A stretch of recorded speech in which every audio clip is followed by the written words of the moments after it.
Balancing family, marriage, work, and at least a touch of self care isn't easy. Sometimes the harder we strive to get it all done perfectly, the more life seems to unravel at the seams. Could the secret to finding balance be a blend of loving kindness, a positive mindset, and letting go of the desperate need for perfection? Today, we'll focus on this listener's real life question. I'm 39 and the mom of two preteen kids. My partner says I'm critical and that I pressure the kids to do too much and be perfect. But I only push them so they'll get ahead in life. Am I wrong to want them to be the best? And with that question as the focus of today's episode, I'm Dr. Carla Manly, and this is Imperfect Love. Welcome to Imperfect Love with Dr. Carla Marie Manly, psychologist, author, and relationship expert. I'm here to help unravel mysteries and misconceptions about love, relationships, and mental health issues, plus everything in between. Love is complicated, people are not perfect, and relationships surely can be tough. Together, we'll navigate this messy, imperfect space of real life.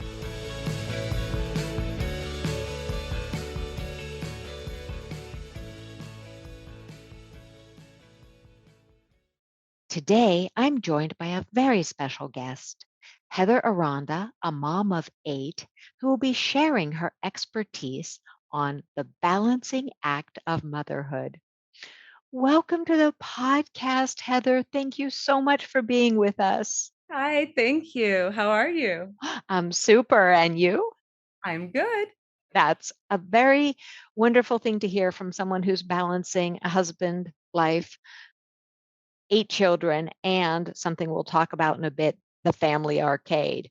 So before we get into that, tell our listeners just a little bit about what makes you you. Thank you. Well, I'm a mom of 8 kids, as you know, and 6 are in our home all the time. So balancing them is definitely a challenge, but it's worth it. And yes, we are always tested. And the little ones here, they will probably be popping in on occasion and possibly spilling Cheerios behind me or something else mysterious in the background or unknown, but it's an adventure and it's worth it. Well, I've gotten to know you a bit and really love how you have this amazing positive attitude. So before we jump into some of those secrets, which I know that's one of your secrets, the positive attitude, what makes you you? Well, I tend to look at things different than most people. And I do have, as you mentioned, a positive attitude, but it's not just the attitude, it's how you view the negative. So when the negative comes in, like I have ADHD, instead of looking at that attention deficit disorder as a negative and getting on medication and trying to fix myself, for me, I realized I embraced it and it's an advantage, especially being a 41-year-old woman who's going to be 42. I love the distraction. So, it's a gift. It's really how you look at it. And some might say, well, what about, something really bad happened to me in my youth and that was horrible what they did. Well, I understand something really bad happened to me in my youth and it was horrible what they did. How you view it later in life, how you become stronger, how you direct your daughters, even your sons, to prepare for a possibility of someone who is not quite in control of themselves and just the way you talk to them about these things is because of that experience and possibly preventing something far greater from happening. So again, it really is how you take the point of view on the negative and make it part of your path. And what a great way to launch into the podcast because we have the idea first of the upbeat piece that I want to address a little bit more in depth. But now you've given me this huge nugget of gold that for many people, Once they're parents, they realize, oh my God, that trauma from childhood that I never resolved, or the trauma from childhood that I did resolve, or the issues I encountered along the way. What do I do with those? Do I hide them from my kids? Do I just be more vigilant? What do I do? What do I do? How do I do this? And, when we look at today's listener's question, right? Who's the question of, hey, I'm pushing my kids. My husband says I'm being critical. I'm pushing too hard. What is your opinion on that piece? When we push so hard, when we push to be perfect, do you think that sometimes it's a result of childhood issues that haven't been addressed, that haven't been looked at, that you're carrying on or making up for from something maybe that happened in your childhood or your parents' childhood? Absolutely, I do. And based on that question alone, I can tell you 2 things. The husband and the wife, they're actually the same. And I can tell you exactly why. The wife, for example, she's trying so hard to make this perfection happen, to make up for whatever she is struggling with within herself. God bless her. We all have it, Mhm. and whatever it is from her youth that she's still battling about that wasn't fair, or she didn't understand, or she hasn't gone through that yet to accept it. And so that's what's making it hard on her with her kids, but it's okay. That always happens. She will get past that. And as for her husband, the reason I say he's exactly the same is he's playing the opposite role. He's doing the very lax thing right now where it's not really the support. It's more like, "Hey, back off. I'm the good dad. I'm the buddy here. Hey, you guys, look, see, I'm on your side. I've got your back." Because that's easy for him because he's also dealing with something from his childhood, ironically enough, and he doesn't want to be maybe like his dad, maybe like his mom, whoever it was in his life that pushed him to be hard. He already made a stance in himself. I'm going to be the opposite. And since she's doing that, I have to be the good guy. I can't be this way because then they're going to look at me the way maybe I looked at whatever it is he's dealing with. No one knows. It's in his bubble, but it's there. So they're both in the same position. And honestly, they got to just, calm down, take a breather, and it's a new journey. Absolutely, and I really love that we've just stumbled upon this huge piece because often, for every parent out there, we don't mean to hurt our kids, generally. Good parents are trying and sometimes stumbling and then trying again. And I think that one of the most important pieces, as you're really focusing on, is that ability to pause, to not judge the self or blame the self. There's no good in that, but say, am I reacting to the way I was parented? Am I reacting to how my caregivers treated me unconsciously? And thus either repeating what my parents did, which might have been, you be perfect, you be perfect, you be Hmm. perfect, or responding maybe to no support and saying, hey, I didn't have support from my parents. Now I'm going to support my kids full force. Is that and so it's that part where we talk about the balance in parenting, being able to see each child as an individual, being able to see your strengths as a human being, our natural frailties. Oh, if only we could see them in the moment, if only, but it's so often in hindsight. But if we can pause as much as possible, as it sounds like you do, you pause and you look and you say, hey, this is something that happened in my childhood or how I'm doing it. Let me respond to the situation rather than react to it. Yes, and for me, it's become subconscious. I don't even it's natural. And that stems obviously from my childhood with my mother and my father, and I have an older sister, but we're about 10 years apart. And it after I was born, I don't know. You're going to hear one side of the story from one parent, the one you live with, which is going to be a little bit more colored and visual, and everybody on that side will support that. And me being the sensitive child I was and am, I felt the pain more than the words. So I could feel what was going on behind whatever was being said, whether it was anger, whatever it was. No one could hide anything. And because I could feel it inside, this feeling of whatever it was they were feeling, and it got me, So I they're didn't like how it saying felt. one thing. They're saying one thing. And you're like, all is good, everything's okay, we're bright and perky. But inside, you're picking up as the sensitive, something is wrong here, but no Bingo. one was talking about it. No, no, and you Okay. just and I would feel it, and because I would feel it, I didn't like how it felt. So I would change my feeling inside by changing their mood. And Mm. I was very positive growing up, a little too positive. I have a nice balance now, I have to say, but as a child growing up, a lot of people will take advantage of that. Example, because we moved a lot. My mom, she married, God bless her. She went through a lot of issues trying to find herself, and I don't know if she will or has. We unfortunately now do not talk. And Mm. that's just part of life. It does happen.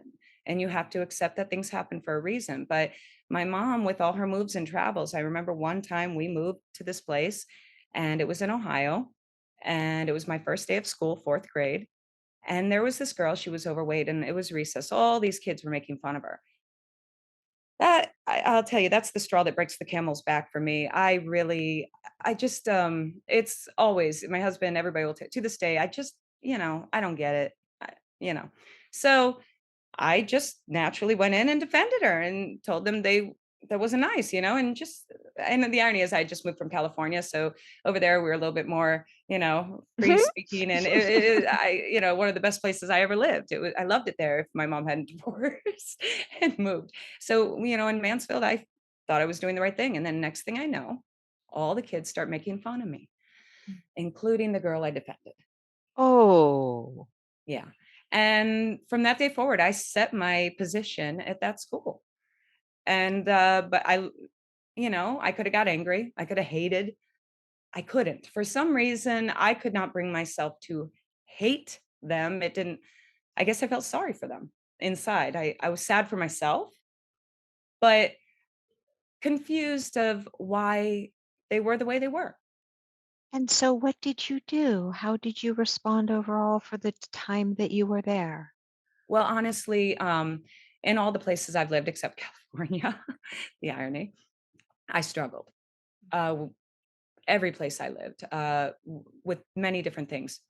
And how I dealt with it was not easy. Probably like a lot of people, I cried. I went through, unfortunately, I was violated. I had horrible things happen to me, very violent things. And I came out of that also. I was in hospitals. I went through a lot of negative things. When people come at me and they're like, you have no idea what I've been through. No, I don't. And what you've been through in your life has probably been, wow, really. And I can't compare because I didn't live your life and I'm not you. So even if it was something that someone might say, really, that's what's bothering you? Well, yeah, we can't compare to other people. We can only accept what we've been through. And for whatever the reason is, we could spend our life crying about it or wondering why, or we can pick ourselves up and decide. My grandpa, God rest his soul, he's amazing. He said, and I quote, when he was in the hospital and he lived like, I think 10 years or 5 years more, excuse me, they were gonna, if he fell asleep, they were gonna unplug him. And the man said, "What? No, I want to live." And he said it with such passion, like that's not happening. And I will tell you one thing that's not sad. I was sent a video back when my grandfather did pass away. And do you know the night he passed away, the man died dancing for the nurses. And then he fell asleep and passed away peacefully. You know, that's beautiful. I know it doesn't happen to everybody, but he lived an amazing life. He lived with cancer. He lived with a lot of things and a lot of struggles and during the depression. And we've got stories we get told. So we've all been through stuff. We can cry about it, we can hate ourselves, we can hate what others have done or what they put us through and or took advantage of or whatever. But we I'm have to with pick you. ourselves up. I'm with you, Heather, and if I'm hearing you right, because the paradigm I come from, of course, I'm a psychologist, is stuff happens to us, traumas of all different levels. Some people have much deeper and bigger ones than others, but it's again, we don't want to compare them because how the psyche experiences it is Exactly. different based upon the individual and their personality. But the gift of life is to be able to see each of these issues, use it as fuel for learning more about the self, to maybe be a better role model to one's children's, to support one's, partner, to be, a more human in the world with coworkers and friends. And then, of course, I'm big about forgiveness, I forgiveness agree. of people who have wronged us. Doesn't mean that we let them in again. No, Sometimes we can forgive and still have this very strong boundary, but then moving forward rather than stewing in resentment and anger, because that's what hurts us, not the person who harmed us. And then right. taking that next best step, what I always say, that next wisest step. And it sounds as if, because I want to get back to the parenting piece, but it sounds as if that method is one of your secrets to being positive because you don't let the past, and it sounds like you've had significant trauma. It Mm, sounds like because you've worked through it, you've done the work, you're very conscious of having done the work, that yes. that's what makes you positive because you're not weighed down by all of these burdens and unhealed traumas from the past. Yeah, Did I get that right? you are 100% correct. We all work through it at our own pace, and different things will happen at different times. It's Well, just being patient. I yes, and I do have to say, I not to contradict you, but I do believe that some people don't work through things No, at that is any true. pace, that No, some people you are correct. yeah, some people choose to say, I'm gonna put this in a little box, I'm gonna dig a big hole and put that issue in a box, and I will never look at it." That was A my ex. yes, and then they often say, "Oh, it doesn't affect me." But Yeah, as you did when we were looking at the listener's question today, you were very, very clear to say, no, it's the unresolved issues. They're putting their need, the mom in this situation, putting her need for perfection on the kids for whatever her wounds are. The dad taking the other point of view, which is, hey, I'm the good guy, whatever those unaddressed issues are. And neither parent is right or wrong. mhm, It's really about finding that balance, looking at each child as an individual and saying, exactly. what does this child need to be successful and happy in their own way? Would you agree with that? I do agree, and you've hit the nail on the head. That is exactly it. It really is in every way, and I know plenty of people in my life also who are like that as well. And we're all such unique individuals, so many personalities. I've yet to find two people that are identical. And yes, you're going to find two personalities that are very similar. You're going to think, oh, this is my match. We're perfect for each other. We're the same. Well, yeah, maybe for you, who knows? But the irony is, it's the fear of letting that other side of yourself, the one you're uncomfortable with, come in. So when you find that opposite personality that you did actually like, but that opposite side scares you, and that's where you two kind of, oh, who's going to give? Who's going to stop and go, well, this is just silly. What am I doing? And it doesn't mean you have to do it all the time. You lead by example, and you're going to have a lot of fails and a lot of ups and downs. And yes, some people need someone to talk to, and some people will never want to talk, and they're going to be a closed book, and it's sad. But you can't change other people. You can only change yourself and hope that others can be inspired by what you've done. Absolutely. And I love the piece where you're talking about it's so interesting because my fourth book, The Joy of Imperfect Love, works from exactly the premise that you were just talking about, that we're often drawn to someone who is opposite of us. Yeah. And that oppositeness at first is alluring. We're like, oh, this is yummy. I'm an introvert and he's an extrovert, or, That's right. I'm into this, but that person's into that. They like this, I like that. Wow. And that's part of what's unconsciously or consciously the draw. And then as the relationship deepens and gets real, then it's like, I don't like your sensitivity, which is the very thing that you were drawn to. You're too sensitive. And the person's going, wait a second, but you like that I'm warm and cuddly and nurturing. And now, and those are when the opposite pieces start giving us the opportunity to really dive in and work on that part of the self that might be uncomfortable with being sensitive, that might be uncomfortable with talking about deep issues. And so, and I think that's such an important piece when we go back to the question of the day. Here we have this couple.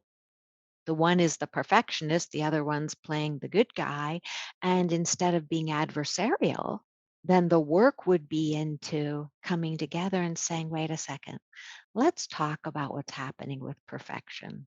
Let's talk about this, you know, good parent, bad parent thing we're doing. And how can we create harmony in our relationship around this so that we're Mhm. cultivating imperfectly being your best self and then being a role model for the kids, not criticizing them, but Yeah. helping them become imperfect versions of their, best selves.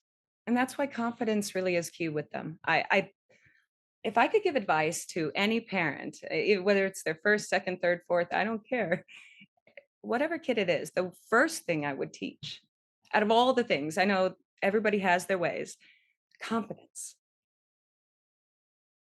Don't let them develop it on their own, right? Help them. Let them know how amazing they are.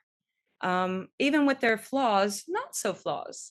So I have a question as you're pondering for a second. Thank you. We have a child, let's imagine one child is doing their darndest. They are working and struggling to get that C in algebra. Then you have another child, and that So child, I true. mean, they're working. That's me too. That child is working, working, working.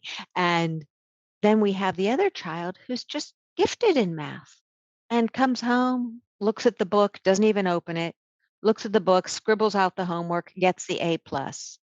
What do you say to that child who was struggling and trying so hard with every fiber of his or her or their being to get that C? What do you say? Well, I say, one, you would already know their personality at that point. You would know their other strengths. Yeah, I'm assuming if that child struggles that much, their side of the brain is a little bit more creative, maybe in other ways. And you would already know that about them. So you let them know that a C, unless they're a C, is okay. It's beautiful. And they worked hard for that, you know? Hmm. Remind them about their other strengths. And if you do want to help them study, well, that you can do it in a creative way. You can do it in that one-on-one where they might need a little bit more attention back and forth, because it helps them learn. And so that at that point, it's about knowing your kid, but not projecting your image onto your kid.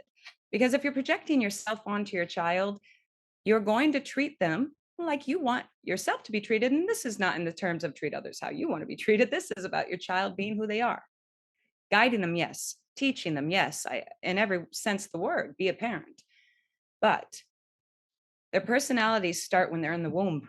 And for those who don't get to experience that, it's okay. You're going to see it from the moment you're holding them, from the moment you have a day with them. It doesn't matter what kind of parent you have become, whether by natural birth or by a gift, you know, Hmm. you will see your child's personality. And yes, it's not that complicated, even when they're babies. The irony, it starts to show little things. And as you see that and as you notice it, and you've got that child who doesn't even have to really study and it's a no-brainer and they get A's on everything and it's like they roll their eyes at you. Really, are you serious? You don't know how to do this? You're going to have that. And you're going to have the child who just grabs their head and goes, "Mom, why can't I get this? I don't understand."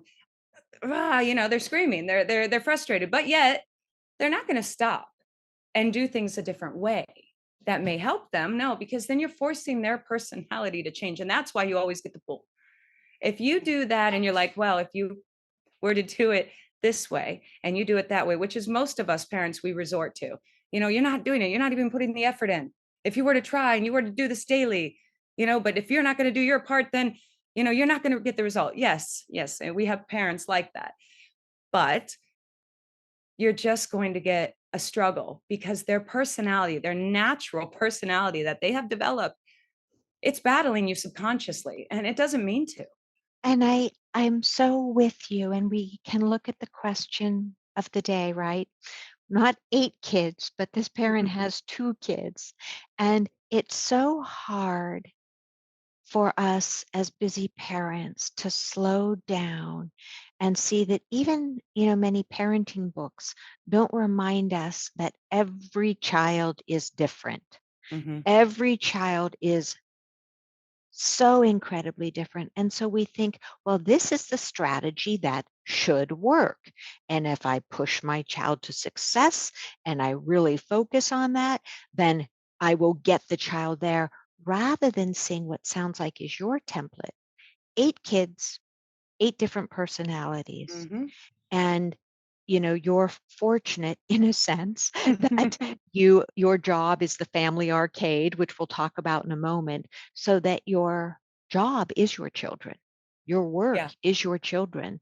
And so for many parents, so listeners, please, there's no judgment here. If you are working and a full-time parent, outside the home as well, not that full-time it's parenting in not the easy. home, it is not easy, but the No. key is to realize that these little beings are, or big beings, they are all individuals that you may have to tailor make your style. You have to tailor your style to their humanity, to their Yes. personality, because they're young and their brains can't figure it out without you helping to create that safe container.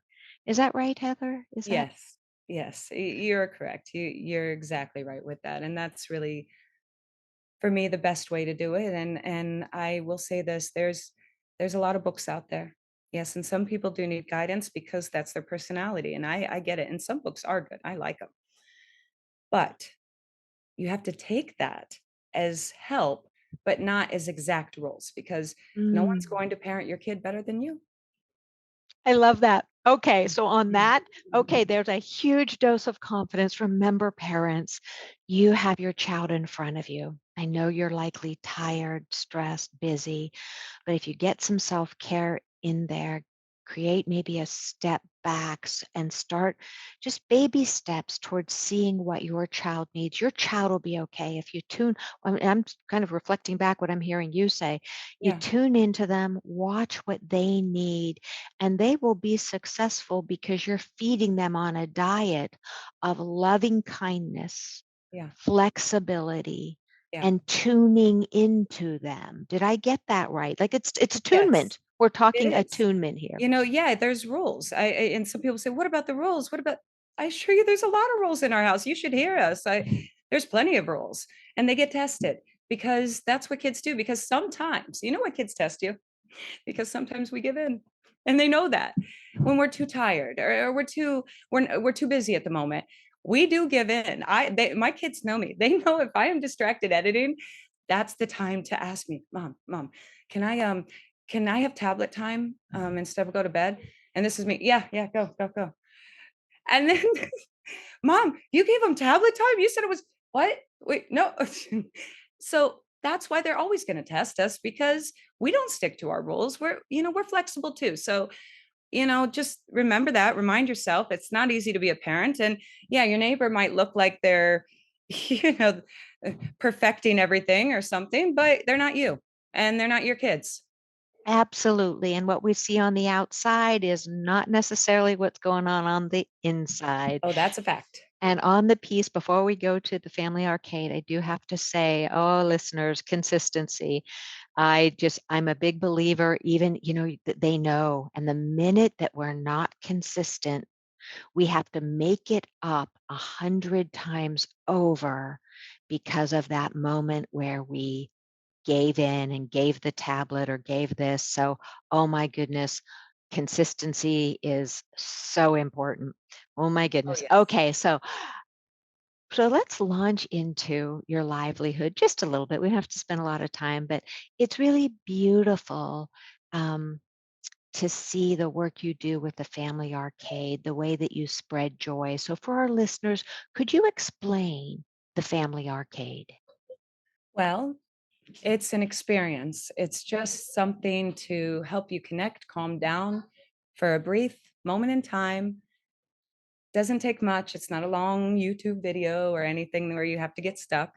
And within that moment, we hope that you felt good or a little bit of euphoria. You liked how we did something. We just want to create a nice feeling. And that's our goal. And so the Family Arcade is Instagram reels that just Yes. show you have so many followers. I mean, growing and growing and growing. How many followers do you have now? I believe 140,000, 140. 141,000. Yeah, so a huge number of people who follow you so that they can get these doses of joy and authentic, positivity, but also, real life experiences that are happening in your family. Yes, exactly. And we will show things like that. And we will show sometimes companies send us neat things and then we'll, record the kids just genuinely experiencing it and just having fun making our style of videos for entertainment and just sharing a little bit of us with everybody. And that's it. And so for you, is life always that upbeat and cheery like the reels tend to show? No. Woo-hoo. Editing is fun. Editing is fun. Ah. There could be a 17-minute video that we're bringing down to a minute or 45 seconds. So that's a lot of stuff you're taking out. And then if there's one child, because when you have a full household, you're going to have someone screaming or someone going, that's not fair, or Leo did this, or, just something, anything. Life's not fair, right? It's going to Mm-hmm. happen. And it's going to always happen when you don't want it to. So knowing that, yeah, yeah, you'll see a lot of muted things sometimes or audio pulled, moved around a little bit, little tricks in there to avoid some of those colorful, kid moments, or me in the background going, enough. But Aha. So you're not the perfect parent, as oh you keep no, I'm the saying. I'm the like I said, I'm the barking dog with no bite, but that is the problem. They know I have no bite. So some will silence when I yell because they don't want to hear the horn because I can project. I am so good at projecting. Like, but these are the kids who will run away laughing when I'm chasing them down. Okay. They don't take me seriously, but they do want to calm the horn if the horn goes off If and the they're like, all horn right, goes mom, off. geez. Like I said, punishments are different for each kid. Some kids you can't talk to, they will go into a kind of like an autistic state where they're just screaming and there's nothing you can say. And it can happen like that, right? Mhm. With them, you have to deal with it differently too. So it's not easy, just so many personalities. And have I ever Absolutely. done a pat on the butt? Well, yes, I did with one because he hit his sister very, very hard with a toy on the head and it was with ill intent. And so that deserved a mommy pat on the butt. But to be honest with you, it was more the yell because my husband was like, did you spank him? And I said, honestly, it was just the yell that scared him. I didn't really. So, and yeah, he kind of rolled his eyes at me after. So, that was unsuccessful too. But, we try. Well, I do have to say it is wonderful how you really take great care to personalize. It sounds like the positive reinforcement, the consequences, that you really personalize your parenting so that each child gets the attention, the attunement, and the corrective experience that they Yes. may need. Well, and honestly, that we're all unique. So it's again, it's just a journey. Absolutely. And when we take it back to the listener's question about the kids, the real takeaway I'm getting, especially for a busy mom with 8 kids, is it's not perfect. It's okay to make mistakes. It's okay to say, oh, I messed up, and to then go back to the child correct whatever's happening or has happened and adjust it. And for the mom that we're talking about today, it might be something as simple as having a few big talks with the husband so they can become team members, and then going toward the kids and saying, hey, we're going to revamp some things here. We're going to make it so that we look at what the true priorities are here, your strengths, and how we can move toward those strengths and support the parts that are more difficult for you. Exactly. No, you understand completely. And I really can't wait to read your book, by the way. I'm very Oh, excited.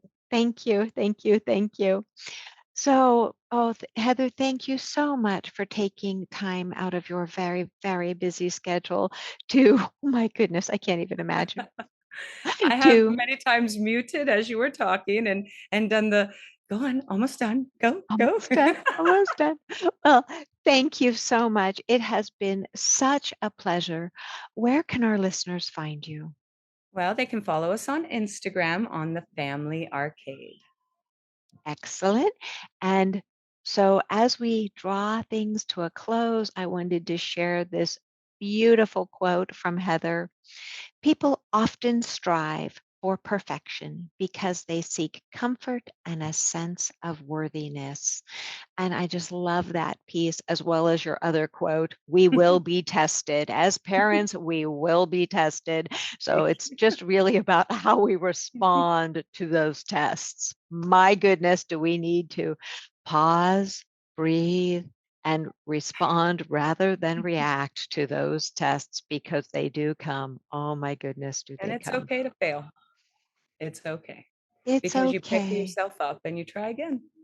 And I on that, I really want to say I think our kids and everyone in our lives, when we make a mistake, when we have a hiccup, there's so much to be said for authentically apologizing and saying, "Hey, I got it wrong. I apologize. How can I make up for it? Here's what I'd like to do better at next time. I Yeah, am so sorry." And I think that makes a big difference in parenting when kids realize we're human. We're going to get it wrong sometimes. yeah. And we're going to raise our voice when we'd really rather not, or, we'll do something we wish we hadn't done. And then we say, I'm sorry.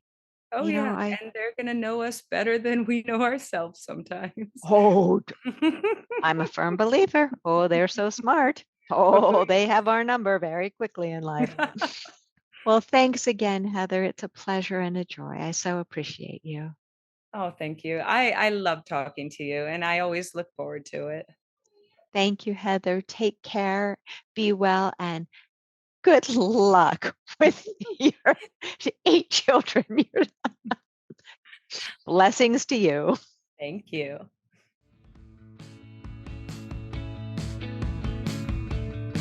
Thanks so much for sharing your time with me today.